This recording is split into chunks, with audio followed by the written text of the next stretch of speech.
nosso terceiro convidado de hoje, o Sérgio Machado. Está conosco assim agora, conosco o Sérgio Machado, o gestor da NCH Capital.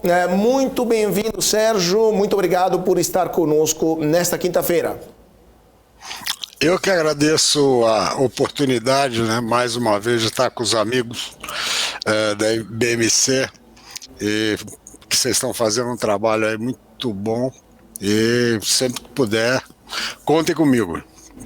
Muito obrigado, Sérgio. Sempre um prazer ter conosco. E a primeira pergunta que te faço, Sérgio, comentando esta semana, né, esse fechamento da semana, o que você achou desse arcabouço fiscal apresentado pelo governo e os efeitos que ele está tendo em cima do mercado? Sempre se alguém entendeu alguma coisa, né, desse arcabouço fiscal. Qual que é a sua visão? Vamos lá. Na verdade, é aquela história, né? De alguma forma, esse atraso todo, ele foi gerando muita ansiedade, né? E o mercado tem sido extremamente benevolente com o governo, né? Ele tem dado o benefício da dúvida o tempo inteiro, mas é o que eu falo, tem uma divisão clara quando você pega dois grupos de economistas distintos, né? Economistas de peso, Lisboa, Pastor e outros mais, que batem na mesma tecla, que você tem um arcabouço que ele é muito bom se você tiver um aumento brutal da tributação. Do outro lado, você tem uma parte de uns economistas também bons, mas que, no meu ver, tem um viés um pouco político e que tendem a ser mais otimistas. Por enquanto, a gente ainda tem uma grande colcha de retalho, mas tem uns problemas, né? Ontem, o que foi mandado para o Congresso, na hora que o cara se exime de tudo, fala assim, eu vou fazer chover no sertão, mas se der errado não é culpa minha, não venha me cobrar. Isso assusta qualquer um, né? Porque esse governo tem uma propensão marginal a gastar, a gente sabe disso, é da própria ideologia do partido, né? Tem uma coisa desenvolvimentista, intervencionista, né, que o governo é o grande motor do crescimento, que a gente sabe que no Brasil as experiências nesse sentido foram todas elas desastrosas, todas elas, né? E aí você tem uns indicadores, né? Saiu também esse negócio do projeto que eles mandaram das PPPs, que entra o governo como o avalista, tem mais risco fiscal na mesa, né? Então, sabe, não dá, eu sinceramente não consigo ficar otimista com esse arcabouço, não. E outra coisa, né, de alguma forma, o que está acontecendo também é que o governo, apesar de estar cada vez mais, mais ousado no arcabouço e nas pretensões, ele está criando um ambiente de conflito no Congresso, né? Então, isso daí tende a piorar, né, a dificultar a aprovação, fora as bolas fora, tipo, que essa mudança do marco de saneamento, isso é uma barbaridade, né? Porque isso afeta os que menos têm, né? A parte mais onde as pessoas vivem uma situação iníqua. Se privar isso em benefício de uma casta de funcionários públicos, né? Eu acho isso uma barbaridade, e o próprio Congresso já mostrou que não tem muito espaço para isso. Então eu acho que um grande problema hoje é que tem uma briga política por trás desse discurso agressivo, né, do presidente, que ele procura inimigos a todo lado, e que também criou um efeito nefasto para as expectativas, foi com essa guerra totalmente inglória contra o Banco Central, né? Então eu acho que o problema é esse, a gente continua num momento de muita indefinição, E voltando a uma coisa que o mercado tem sido leniente, a própria alta daquela bolsa no dia do IPCA na semana passada é bem um exemplo disso, né? Porque você vinha realmente ali, não é que aconteceu um evento fortuito. É o seguinte, você vinha fechando prêmios direto, né? O Saravalli estava mostrando as NTNB fecharam muito, as press fecharam muito, o dólar estava muito bem comportado, então, e a bolsa de repente ela estava meio fora do escopo, né? Ela estava com uma gordura dentro, né? Então, e é uma coisa também estava falando, quando você estava falando até há pouco, quando o touro só se apresenta quando o último urso descansa, né? Você lembra que quando foi 97 mil, teve call de gestor e de casa aí falando que não, estou zerando em tudo, não desisti, estou com medo. Então, de repente, na hora que o último, né, mal-humorado sai, é a hora que dá para dar uma voltada. Então, o IPCA, na verdade, você vê que ele foi o gatilho daquela correção. Mas ele não tinha força para para fazer aquilo tudo sozinho. Ele só foi o gatilho. Porque veio bem, né? Veio 0,71, o mercado esperava 0,77. Mas de qualquer jeito, ainda é inflação para burro, né? 0,7 analisa isso, dá 9%. É lógico que não é assim que se faz, mas para efeito de inflação específica ainda é alto. Então o governo ainda tem que, o Banco Central ainda tem que ser bem diligente com isso, né? Então eu acho que, na verdade, continuamos num mar de dúvida, né? Eu acho que é um dos ambientes mais desafiadores que eu já passei na minha carreira inteira, né? Porque a gente está com 4 meses de governo e a gente não sabe que governo que a gente tem. Pois é, Sérgio. Agora, antes de passar a palavra para o Marco, para a sua pergunta, só queria complementar essa fala, a parte que você falou, porque a gente está vendo, então, como você falou, um risco fiscal que está aumentando, mas, ao mesmo tempo, o governo está tentando aumentar também o crédito à disposição, né? A gente já viu esse filme, me corrija se estou enganado, já vimos esse filme no Dilma 2, né? Então, a pergunta que te faço é, podemos esperar um desfecho parecido em termos de crise fiscal, inadimplência, crise do crédito em geral, daquilo que a gente viu na parte final do governo Dilma, ou é pessimismo demais? Bom, é cedo ainda, né? A gente está, é o que acabamos de falar, nós não sabemos, na verdade, que diabo que vai sair de lá. Tem indícios muito ruins, né? É isso que eu falei, esse intervencionismo, esse desenvolvimentismo, isso está na raiz do partido e principalmente da sua linha econômica geral, né? Então isso é preocupante. Agora, dizer que vai acontecer um desastre ainda é cedo. Mas lembra uma coisa, em se tratando de economia, todos os desastres eles são cuidadosamente construídos, tá certo? Não acontece, um desastre não acontece no dia, você não acorda no dia seguinte. Esse negócio de Black Swan, isso é conversa mole. Isso daí eu só vi um na vida, que foi o 11 de setembro.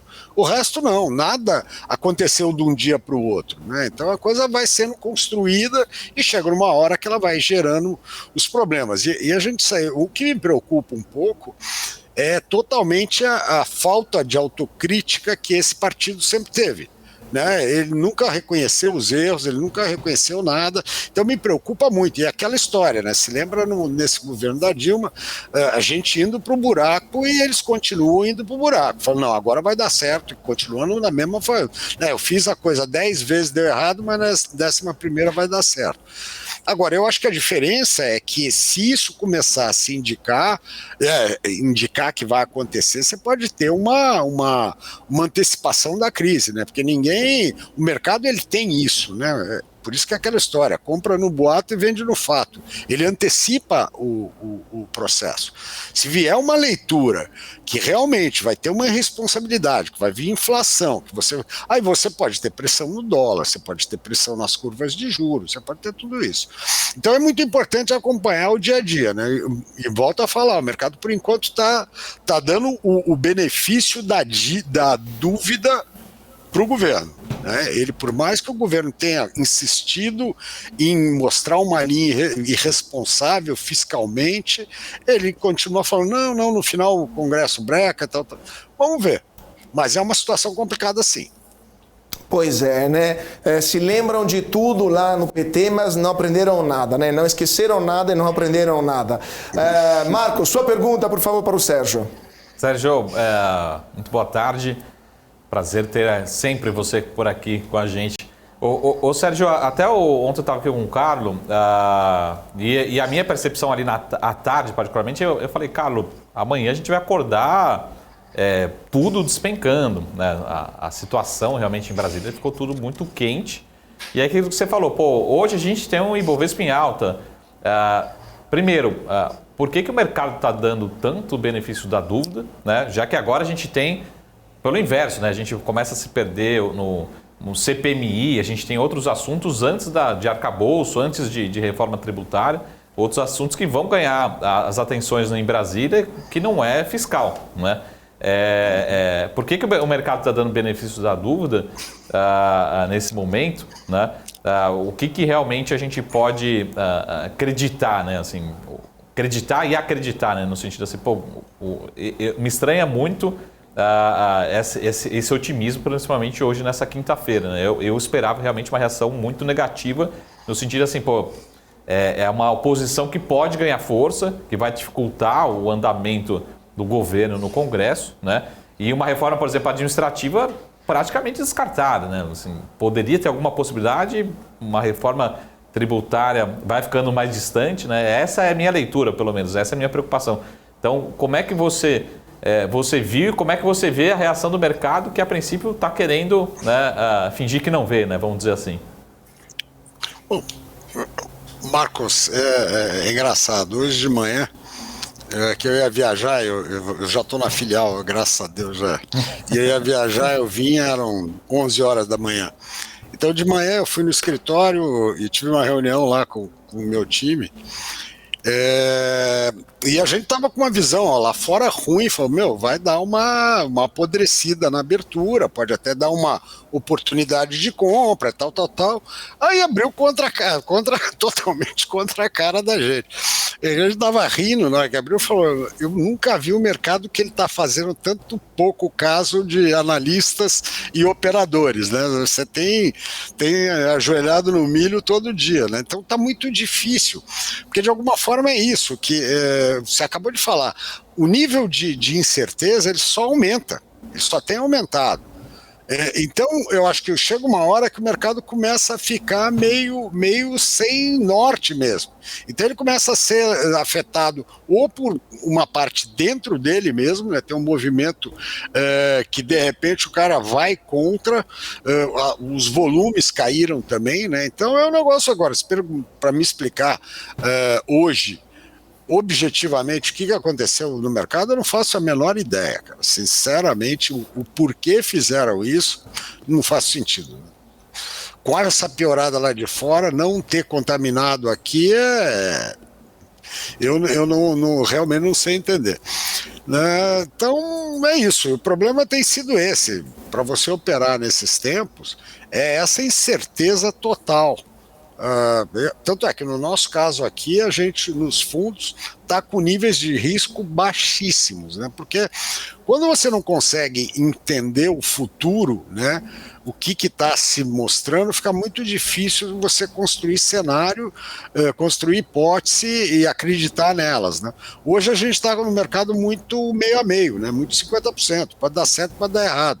Então qualquer posição para ser montada assim no meio a meio, ela não faz sentido tecnicamente, né? É melhor esperar e aguardar e ter algum norte a mais. E só o fundo de multimercado que a gente tem, que opera mais curtinho, que tem feito alguma coisa, mas está difícil, cara. Tá difícil. É um mercado que está muito difícil. Sérgio, mais uma pergunta, telegráfico, porque o nosso tempo aqui já está correndo, o tempo é tirano aqui na televisão. Estava lendo ontem o relatório do Goldman Sachs sobre o arcabouço fiscal, voltando um pouco ao assunto do arcabouço, e me surpreendeu como o Goldman Sachs dá como certeira a aprovação do arcabouço, dando algumas ressalvas sobre mudanças que poderiam ser realizadas. Você concorda com o Goldman Sachs? É tão certo assim que esse documento será aprovado no Congresso, mesmo o governo não tendo uma base parlamentar at all, né? Não digo nem sólida, mas não existe uma base governista de maioria no Congresso? Ou você acha que de fato o governo vai conseguir comprar todo mundo e no final das contas vai passar o arcabouço com todos os defeitos que ele tem? Bom, eu gosto desses gringos que eles chutam pra burro, né? Chutam como nunca, erram como sempre, né?